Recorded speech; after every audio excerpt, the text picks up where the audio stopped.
नमस्कार सम्पूर्ण विद्यार्थी भाइ बहिनीहरू, विशेष गरेर कक्षा 8मा अध्ययनरत विद्यार्थी भाइ बहिनीहरू र आज विद्यार्थी भाइ बहिनीहरूलाई म एउटा नैतिक सन्देशमूलक कवितांश, मैले आफूले सृजना गरेको कवितांश भनेर म आजको कक्षालाई प्रारम्भ गर्नेछु। जसरी अँध्यारो हट्छ सूर्य चन्द्र उदायमा, जसरी अँध्यारो हट्छ सूर्य चन्द्र उदायमा, अहङ्कार हटी जान्छ अनि ज्ञान आएमा, अहङ्कार हटी जान्छ अनि ज्ञान आएमा। सङ्गत राम्राको गर्नु सङ्गति ठुलो गुण हो, सङ्गत राम्राको गर्नु सङ्गति ठुलो गुण हो।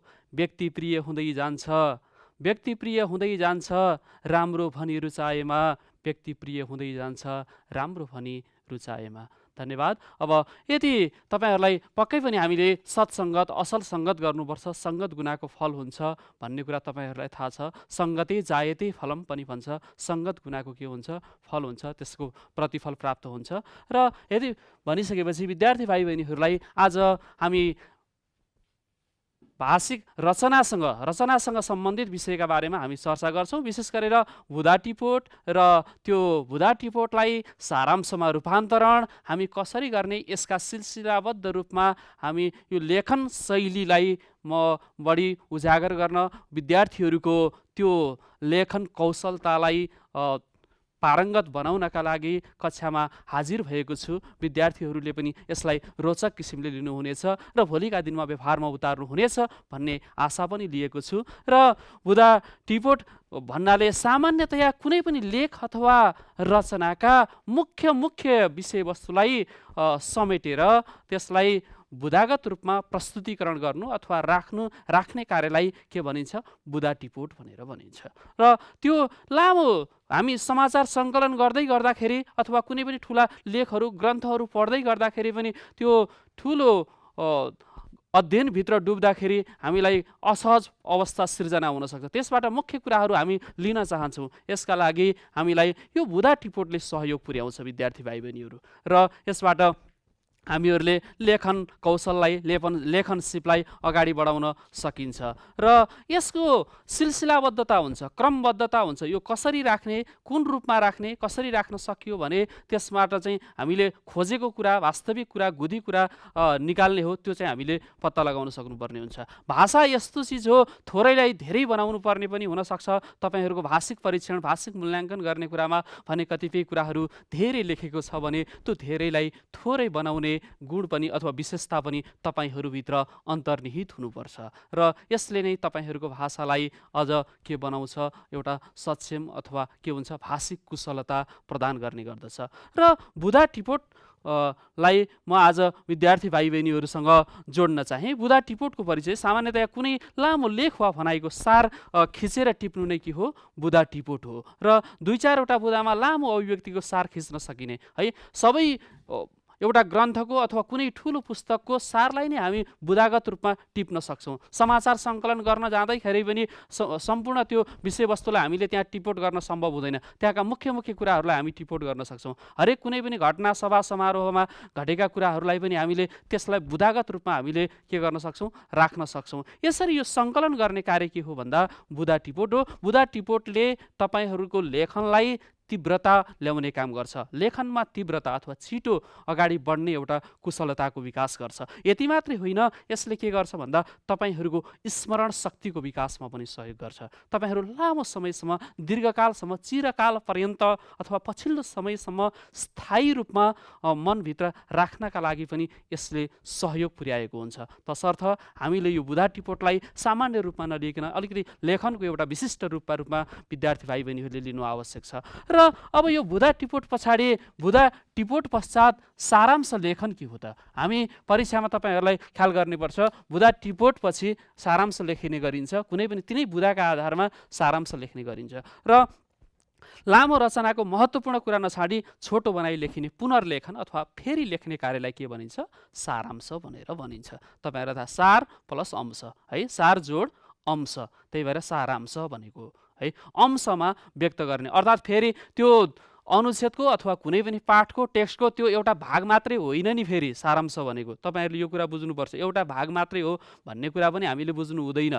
यो के छ, सम्पूर्ण विषयवस्तुको त्यो गुदी कुरा त्यो चाहिँ के हो, सारांश हो भन्ने कुरा हामीले बिर्सनु हुँदैन। र हामीलाई लाग्छ फेरि परीक्षामा कतिपय विद्यार्थी भाइ पनि हामी त्यो बुँदा टिप्ने भन्दैमा आफूलाई मन लागेका बुँदा मात्रै त्यहाँबाट सरसर्ती टिप्ने र सारांश लेख्ने पनि गरेको हामीले यदाकदा विद्यार्थीहरूमा पाउँछौँ। यो चाहिँ हामीले अलिकति विचारणीय छ। यो होइन, हामीलाई मन लागेको त्यहाँबाट बुँदा टिप्ने होइन, आवश्यक बुँदा कुन हो त, सन्देशमूलक बुँदा कुन हो त, त्यो बुँदा टिपेर मात्रै के गर्नुपर्छ, सारांश लेख्ने प्रयत्न गर्नुपर्छ। अब यो कसरी लेखिन्छ यसका बारेमा म अभ्यस्त गराउनेछु। सारवस्तुको छनौट गर्नुपर्छ र छोटो र छरितो हुनुपर्छ है, खदिलो र पूर्ण लेखन हुनुपर्छ। यो चाहिँ के हो, छोटो हुन्छ, छरितो हुन्छ र यो आफैमा के छ, पूर्ण छ। छोटो छ, सानो छ, अल्प छ, तर के छ, यो आफैमा पूर्ण छ।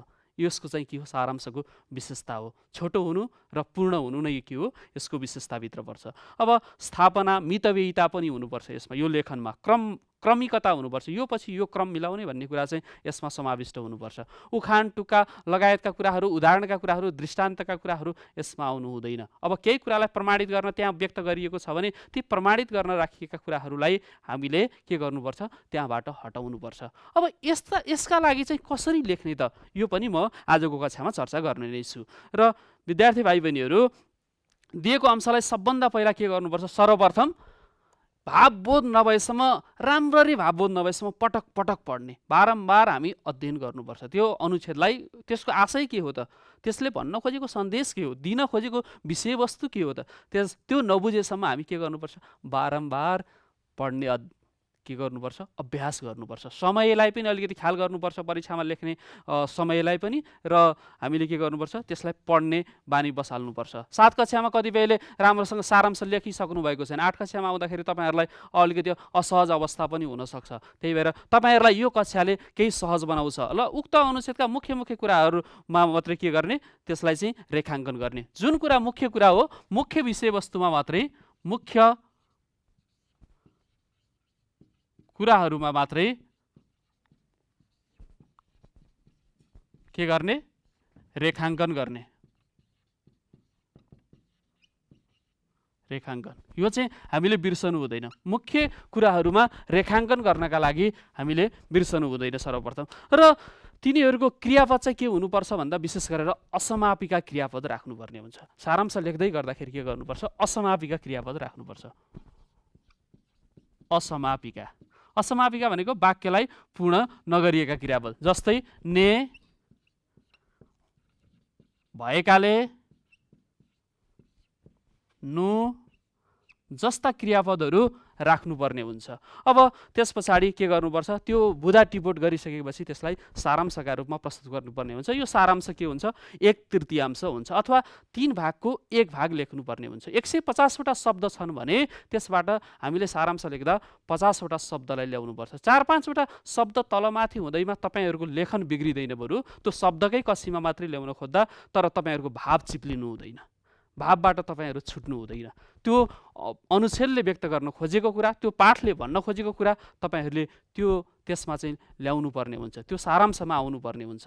यसर्थ तपाईँहरूले अध्ययन बारम्बार त्यो अनुच्छेदलाई भावबोध नभएसम्म गर्नुपर्ने हुन्छ। यसका लागि विद्यार्थी भाइ बहिनीहरूलाई मैले आग्रह गर्ने हो, अन्तर्मनदेखि नै आग्रह गरेँ। र त्यस पछाडि खेसरा लेखनमा परेका, अब हामीले यसका लागि खेसरा लेखन गर्छौँ। खेसरा लेखन परीक्षाका लागि सम्भव नभए तापनि यसको अभ्यासका लागि भने तपाईँहरूले के गर्नुपर्ने हुन्छ, खेसरा लेखन गर्नु अथवा रफ गर्नुपर्ने हुन्छ केही, र त्यसका लागि अनि त्यसबाट छानेर चाहिने मात्रै कुराहरू चाहिँ हामीले राख्ने। अघि मैले भने जस्तै उदाहरणहरूका कुराहरू र कुनै कसैका भनाइहरूका कुराहरू, केही कुरालाई त्यसलाई प्रमाणित गर्न राखिएका कुराहरू ती चाहिँ के गर्नुपर्छ, हटाउनुपर्छ। र अंशको भावलाई समेट्ने गरी के गर्नुपर्छ, शीर्षक दिनुपर्छ। र अन्तमा मूल अनुच्छेदको शब्द सङ्ख्या, 1/3 शब्द सङ्ख्या इत्यादि कुराहरू उल्लेख गर्नुपर्छ। तपाईँहरूलाई म सरसर्ती यहाँ देखाउने प्रचेष्टा गर्न चाहे। र सर्वप्रथम सारांश लेखन भनेर मैले वहाँ भनिसकेको छु, तसर्थ यहाँ के लेख्नुहोस् भन्दा तपाईँहरूले 1 नम्बरमा अथवा नम्बरै नदिकन पनि हामी यसरी राख्न सक्छौँ, बुँदा टिपोट भन्न सक्नुहोस्, बुँदा टिपोट भन्नुहोस्। यसरी अनुच्छेद पढिसकेपछि र यसलाई रेखाङ्कन गर्नुहोस्। हामी जति आकर्षक बनाउन सक्छौँ त्यति त्यो लेखाइ तपाईँहरूको के हुन्छ, बलियो हुन्छ। र यस पछाडि तपाईँहरूले क्रम दिनुहोस्। 4 वटा बुँदा टिपेर सारांश लेख्नुहोस् भनेको हुन्छ परीक्षामा, र तपाईँहरूले अनि त्यो 4 नम्बर हामीले प्राप्त गर्ने किसिमको त्यो आकर्षक शैली हामीले देखाउनु पर्ने हुन्छ। यसको पूर्णाङ्क 4 हुन्छ, यो कुरालाई ख्याल गर्नुपर्ने हुन्छ। अब त्यस पछाडि आकर्षक तरिकाले तपाईँहरूले यसलाई 1 नम्बरको बुदा लेख्न सक्नुहुन्छ। जस्तै भएकाले, सामाजिक दुरावस्था भएकाले, यसरी तपाईहरूले राख्न सक्नुहुन्छ। अब यहाँ गर्नुपर्छ यस समापिका क्रियापद चाहिँ यहाँनिर राख्नु हुँदैन। ले अथवा नु यस्ता असमापक क्रियापदहरू राख्ने। 2मा पनि त्यस्तै त्यहाँबाट छानिएका मुख्य मुख्य वाक्यहरू अथवा बुदाहरू चाहिँ टिप्ने। तेस्रो नम्बरमा पनि त्यसरी नै हामी बुदा टिप्छौँ र चौथोमा हामी बुदा टिप्छौँ र अन्तिममा पूर्ण विराम दिन्छौँ। असमापिका क्रियापद भए तापनि अन्तिममा चाहिँ के गर्नुपर्ने हुन्छ, हामीले पूर्ण विराम दिनुपर्ने हुन्छ। यसरी पूर्ण विराम दियो भने हाम्रो लेखाइ के हुन्छ, बलियो हुन्छ। यसरी सबै यहाँनिर हामी झुक्किनु हुँदैन। यहाँ पूर्ण विराम दिने अथवा तपाईँ कतिपय विद्यार्थीहरूले यस्तो गर्नुहुन्छ, तपाईँहरूले यहाँ पूर्ण समापिका क्रियापदै राख्नुहुन्छ। त्यो समापिका क्रियापद राख्नेबाट हामी पछाडि हट्नुपर्छ। समापिका क्रियापद होइन, असमापिका क्रियापद अथवा भएकाले, गर्नु, जानु, पढ्नु जस्ता क्रियापदहरू त्यहाँ राख्नुपर्छ है। र यसरी यसलाई के गर्न सकिन्छ, पूर्ण गर्न सकिन्छ। साथसाथै यसका अतिरिक्त अब यति बुदा टिपोट गरिसकेपछि 4वटा बुदा टिपोट भनेको हुन्छ, यति बुदा टिपोट गरे बापत तपाईँहरूले 2 नम्बर पाउनुहुन्छ है परीक्षामा। यो कुरा चाहिँ ख्याल गर्नु। 2 नम्बर। अब बुदा तपाईँहरूले कसरी टिप्नु भएको छ, कतिको आकर्षक लेख्नु भएको छ त्यसमा भर पर्ने गर्छ। र यदि बुदा टिपिसकेपछि अब हामी सारांशतिर जान्छौँ बुदाका आधारमा। अब माथिल्लो कक्षामा 11-12मा त बुदा मात्रै टिप्ने कुराहरू हुन्छ। त्यो बुदा कसरी तपाईँहरूले राख्नुभएको छ, ठुलो अनुच्छेदबाट बुदा टिप्ने कुराहरू आउँछ र बुदाकै आधारमा मात्रै मूल्याङ्कन गर्ने हुन्छ र सारांश लेखिँदैन। तर तपाईँहरूलाई झनै कठिन छ, अलिकति यो कुरालाई विचार पुर्याउनु पर्ने हुन्छ। यसमा चाहिँ के गर्नुपर्ने हुन्छ, तपाईँहरूले सारांश पनि लेख्नुपर्ने हुन्छ। अथवा यसको मुख्य कुरा के हो त, यो बुदाका आधारमा ठुलो अनुच्छेदबाट थोरै सानो बनाइयो। अब यसबाट पनि फेरि शब्द सङ्ख्याका आधारमा अझै सानो बनाउने कार्य चाहिँ अझ त्यो सारांशमा आउँछ है। ठुलोबाट थोरै सानो अनि यसबाट पनि घटेर अझै मुख्य कुरा के हो त, यसको वास्तविक गुदी कुरा कुरा चाहिँ कुन हो, के हो त, त्यो कुरा चाहिँ सारांशमा आउँछ र यसलाई हामीले ख्याल गर्नुपर्छ। अब बुदा टिपोट गरिसकेपछि हामीले यहाँनिर शीर्षक राख्नुपर्ने हुन्छ। शीर्षक दिनुपर्ने हुन्छ। शीर्षकलाई चाहिँ विशेष गरेर ख्याल गर्नुपर्ने हुन्छ। अब यहाँको अनुच्छेदसँग मिल्ने किसिमको शीर्षक राख्नुपर्ने हुन्छ। त्यो अनुच्छेदको आशय के छ, त्यसले भन्न खोजेको कुरा के छ, त्यसका आधारमा त्यो शीर्षक लेखिसकेपछि हामी रेखाङ्कन गर्न सक्छौँ। कुनै पनि शीर्षक, फेरि परीक्षामा तपाईँहरूले शीर्षक लेख्नुहोस् भनेपछि शीर्षकै लेखेको अवस्था पनि पाइन्छ हामीले है। विद्यार्थी भाइ बहिनीहरूले शीर्षक भनेर लेख्ने होइन, कुनै पनि शीर्षक दिनुहोस् है। एउटा कुनै पनि शीर्षक दिनुहोस्। जसरी एउटा के दिन सक्नुहुन्छ, नेपाली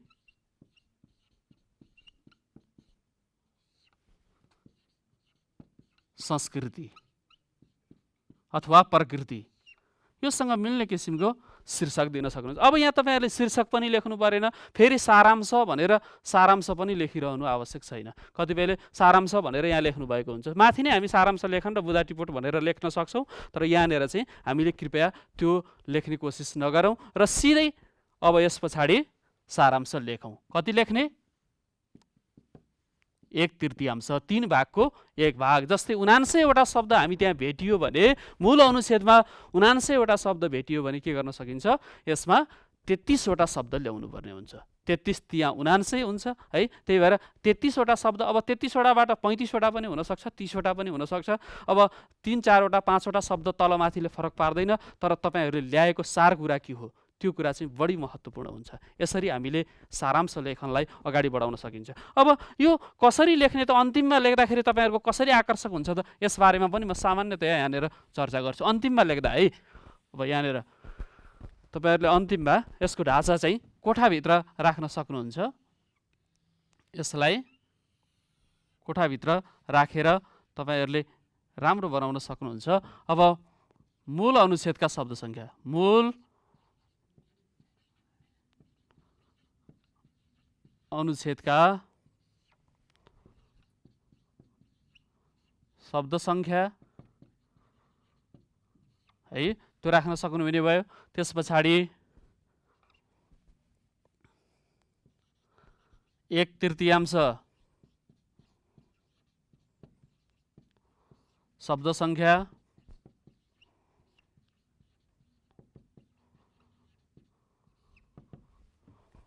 र सारांशका शब्द सङ्ख्या।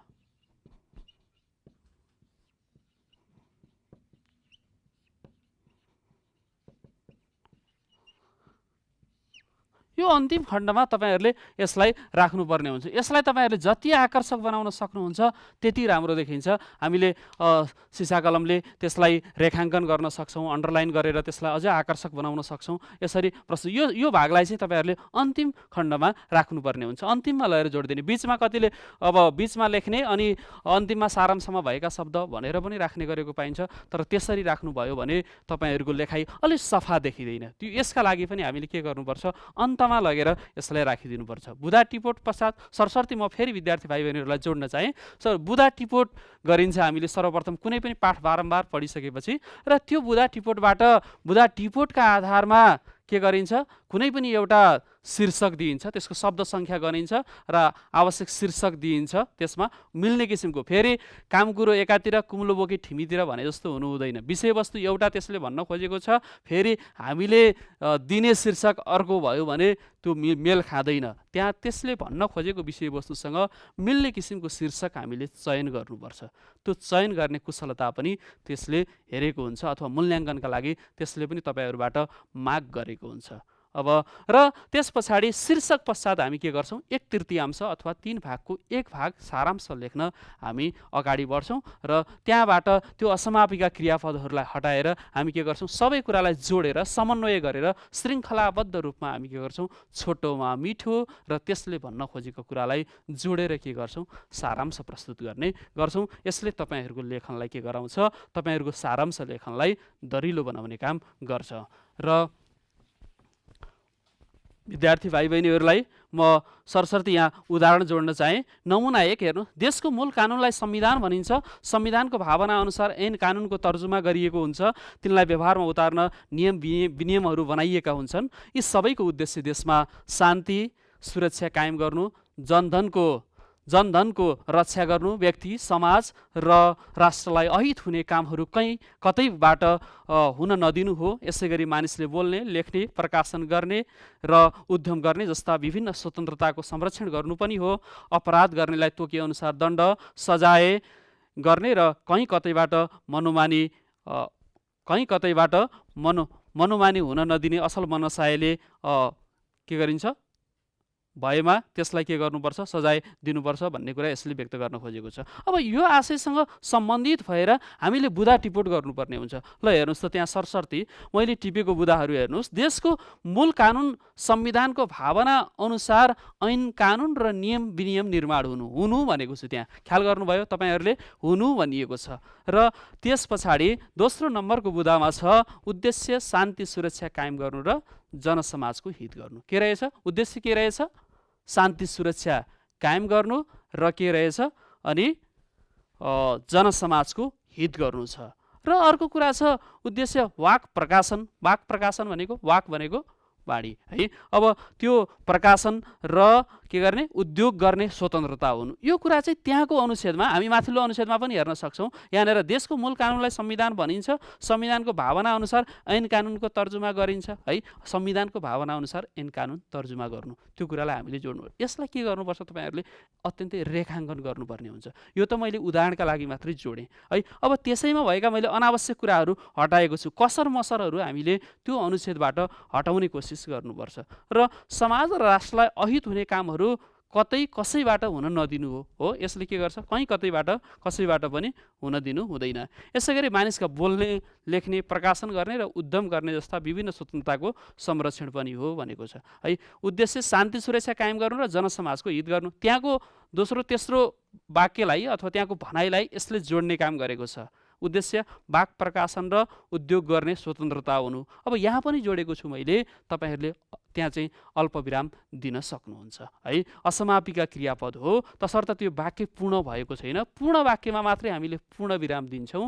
जब असमापिका क्रियापद छ अथवा पूर्ण भएको वाक्य छैन भने त्यसमा के गरिन्छ, हामीले पूर्णविराम दिनु हुँदैन। सामाजिक न्याय कायम गर्ने मनसायले कानुनको निर्माण हुनु के गरिन्छ? सामाजिक न्याय स्थापित होस् भन्ने मनसायले कानुनको निर्माण गर्नु। यो त्यहाँबाट त्यो अनुच्छेदबाट पूर्व अनुच्छेदबाट मैले देखाएको अनुच्छेदबाट अथवा पाठबाट तपाईहरूलाई आवश्यक पर्ने मुख्य मुख्य बुदाहरू मैले नमुनाका रूपमा प्रस्तुत गरेको हुँ। नमुनाका रूपमा अथवा बुदा टिपोटको नमुनाका रूपमा प्रस्तुत गरेको। अन्तिममा हेर्नुहोस् त, जब सामाजिक न्याय कायम गर्ने मनसायले कानुनको निर्माण हुनु, यो पछाडि अर्को अनुच्छेद छैन हो। तसर्थ अनुच्छेद नभएका कारणले गर्दा हामीले के गर्नुपर्ने हुन्छ? यस पछाडि यहाँ चाहिँ पूर्णविराम दिनुपर्ने हुन्छ। फेरि तपाईँहरू झुकेर कमा नै दिने गर्न सक्नुहुन्छ। यो कुरामा तपाईँहरूको विचारणीय पक्ष रहन्छ है। हामीले 4वटा बुदा टिप्दै गर्दाखेरि के गर्नुपर्छ? अन्तिमकोमा चाहिँ के गर्नुपर्ने हुन्छ? हामीले पूर्णविराम दिनुपर्ने हुन्छ र शीर्षक दिनुभयो। अब यहाँ के गरेको छ? कानुन कस्तो हो र यसले कस्ता कस्ता क्षेत्राधिकार समेटेको छ भन्ने आशयलाई व्यक्त गर्न खोजेको छ। यसको पाबन्दीभित्र, त्यो क्षेत्रभित्र, त्यो पाठको विषयवस्तुभित्र के छ? कानुन निर्माण भन्ने शीर्षक मलाई उपयुक्त लाग्यो। हजुरहरूलाई थोरै फरकबाट हेर्न सक्नुहुन्छ हो। कानुन मात्रै देख्न पनि सक्नुहुन्छ तपाईँहरूले शीर्षक। मैले कानुन निर्माण भनेर शीर्षक दिएँ र त्यो शीर्षक लेखेकोलाई तपाईँहरूले अलि अरूभन्दा फरक किसिमले शीर्षक दिनुपर्ने हुन्छ, जो कि परीक्षकलाई परीक्षण गर्दै गर्दाखेरि अब छैन है भन्ने अवस्था चाहिँ हुनु हुँदैन। त्यहाँ चाहिँ के हुनुपर्छ? अलिकति त्यसलाई आकर्षक किसिमले रेखाङ्कन गरेर त्यो शीर्षक राख्नुपर्ने हुन्छ। शीर्षक राख्दाखेरि जहिले पनि बीच भागमा शीर्षक राखिदिनुहोस् है। अब त्यो बीच भागमा राखिदिनु भयो भने के हुन्छ? त्यसले तपाईँहरूलाई अझ आकर्षक देखाउँछ। एउटा सिलसिलाबद्ध एउटा ढाँचामा त्यसलाई चाहिँ रूपान्तरण गराउँछ। जब त्यो आकर्षक ढाँचा देखिन्छ अनि परीक्षकको मन पग्लिन्छ। त्यही त हो नि, आखिरी हाम्रो लेखन सिपमा चाहिँ जब परीक्षकको मन पगाल्ने काम गरिन्छ तब हामी हरेक ठाउँमा बिख्यौँ। लेखन कलामा हामी पोख्त हुन्छौँ, पारङ्गत हुन्छौँ। सबैका लागि एउटा आदर गर्ने अथवा एउटा प्रशंसा गर्ने प्रशंसनीय पात्र र प्रशंसनीय विद्यार्थी बन्न सक्छौँ। तपाईँहरू भर्खरै 7बाट 8 कक्षामा आउनुभएको छ। त्यो भएर यो कुरा पनि ख्याल गर्नुपर्छ। तपाईँहरूले विगतका कक्षाहरूमा यसरी सारांश लेख्ने विधिहरूका बारेमा अलि पढ्नु भएको छैन, किनकि मैले त्यो पाठ्यक्रमलाई पनि अलिकति हेर्ने गरेको छु, अन्तर्मनदेखि नै लिने गरेको छु र यो कुरालाई तपाईँहरूले ख्याल गर्नुपर्छ। तपाईँहरूको लागि अलिकति नवीन विधा बन्न सक्छ यो हो। र अब हामी माथिल्लो स्तरमा आइसकेका छौँ, बिस्तारै आधारभूत तह पार गरेर माध्यमिक तहमा जाँदैछौँ। अब यसलाई ख्याल गरेर तपाईँहरूले लेख्नुपर्छ। अब देशको संविधान अनुसार ऐन कानुन निर्माणको उद्देश्य शान्ति सुरक्षा कायम गर्नु र अब यहाँ हेर्नुहोस् त, देशको शान्ति सुरक्षा कायम गर्नु पहिलो अनुच्छेद र पहिलो बुदा र दोस्रो विधालाई मैले कसरी जोडेको छु? देशको संविधान अनुसार ऐन कानुन निर्माणको उद्देश्य शान्ति सुरक्षा कायम गर्नु र जनसमाजको हित भन्नेले 2वटा बुदालाई जोड्यो। हेर्नुहोस् त कसरी हामी शब्द घटाउन सक्छौँ। आखिर भन्न खोजेको कुरा त त्यही हो नि त। धेरै बोल्दा धेरै बिग्रिन सक्छ, तर थोरै बोलियो भने थोरै मात्रै बिग्रिन सक्छ। त्यही भएर लेख्दाखेरि पनि हामीले अक्षरलाई घटाएर लेख्ने कोसिस गर्नुपर्छ, छानेर लेख्ने कोसिस गर्नुपर्छ। शब्द छनौटमा हामी के गर्नुपर्छ? अत्यन्तै विचार पुर्याउनु पर्ने हुन्छ। र वाक प्रकाशन र औद्योगिक स्वतन्त्रताको संरक्षण गर्नु। अब तेस्रो बुदालाई यसले सङ्केत गर्न खोजेको छ। के गरेको छ? वाक प्रकाशन र वाक भनेको बाणी है, त्यसको प्रकाशन गर्ने र औद्योगिक स्वतन्त्रताको संरक्षण गर्ने काम के हो? त्यो नियमभित्र पर्छ र मनसायले कानुनको निर्माण हुनु हो, सामाजिक न्याय कायम गर्ने मनसाय देखिन्छ भनेर। आखिर त्यो ठुलो बुदामा भन्न खोजेको मुख्य बुदामा भनेको कुरा, मुख्य अनुच्छेदमा भनेको कुरा, अनुच्छेदबाट हामीले घटाएर के गर्यौँ? बुदा टिपोटमा ल्यायौँ। अब यो बुदा टिपोटबाट पनि घटाएर हामी के गर्छौँ? शीर्षक दिएर सारांशमा राख्छौँ। कुरो बुझ्नुभयो नि? यसको स्वरूप सानो हुन्छ भने यसको भन्दा पनि यसको स्वरूप सानो हुने गर्छ। यो भन्दा यो सानो र यो भन्दा यो सानो हुने गर्दछ। तसर्थ यो लेखाइमा हामी ख्याल गर्नुपर्छ। मुख्य अनुच्छेदबाट बुदाहरू टिपोट गर्ने 4वटा बुदा र यसबाट फेरि छोटो बनाएर सारांश लेख्नुपर्ने हुन्छ शीर्षक चयन गरेर। र मूल पाठको शब्द सङ्ख्या यहाँनिर मुख्य अनुच्छेदमा मैले अघि तपाईँहरूलाई पढेर सुनाएको अनुच्छेदमा चाहिँ शब्द सङ्ख्या चाहिँ 77वटा थिए र 1/3 हुन आउने शब्द सङ्ख्या 26 र सारांशमा पनि मैले बनाएको यो सारांश लेखनमा पनि 26वटै परेको छ। यसरी तपाईँहरूले जतिको जति शब्द बनाउन सक्नुभयो भने पनि एकदमै राम्रो छ, तर सकिएन भने पनि के छ? त्यो पनि ठिकै छ। र त्यसमा चाहिँ 4-5 वटा शब्दहरू तलमाथि हुनसक्छ, तर त्यसलाई चाहिँ तपाईँहरूले ख्याल गर्नुपर्ने हुन्छ। नमुना 2, तपाईँहरूले प्रकृति र वातावरण गणेश प्रसाद भट्टराईको निबन्ध रहेको छ, तपाईँहरूको कक्षा 8कै बुकमा हेर्न सक्नुहुन्छ। प्रकृति र वातावरण भन्ने गणेश प्रसाद भट्टराईको। मानिसले आफ्नो सुविधाका लागि प्राकृतिक स्रोतको उपयोग गर्छ। प्राकृतिक स्रोतको उपभोग गर्दा विवेक पुर्याउनुपर्छ। मानिसका अभिवेकी क्रियाकलापले प्राकृतिक स्रोतमा विकृति आउँछ। प्राकृतिक वातावरण विकृत भयो भने के हुन्छ? विसङ्गति देखा पर्छ। हो, हामीले भूक्षय, बाढी पहिरो, अतिवृष्टि, अनावृष्टि यस्ता समस्याहरू भोग्नुपर्ने हुन्छ। अब इत्यादि कुराहरू यो अनुच्छेदमा आएका छन्। अब यसलाई कसरी बनाउने त? आफ्नो सुविधाका लागि प्राकृतिक स्रोतको उपयोग गर्दा विवेक नपुर्याए प्राकृतिक प्रकोपको के गर्छ? समस्या भोग्नुपर्ने हुन्छ।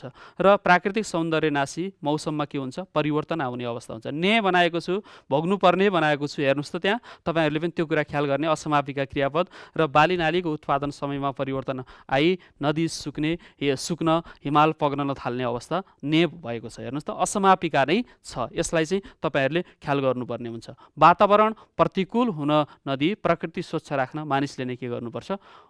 पहल गर्नुपर्छ है। अब त्यो मानिसले पहल नगरे अरूले हुँदैन। अब यसरी नै हेर्नु, शीर्षकमा प्रदूषणको असर भनेर राखेको छु। यहाँको विषयवस्तुसँग समेट्ने किसिमको मैले शीर्षक चयन गरेको छु है। र मानिसले आफ्नो सुविधाका लागि के गर्ने? विवेक नपुर्याई प्राकृतिक स्रोतको उपयोग गर्दा मौसम परिवर्तन, बालीनाली उत्पादन, समयमा परिवर्तन एवं के गर्छ?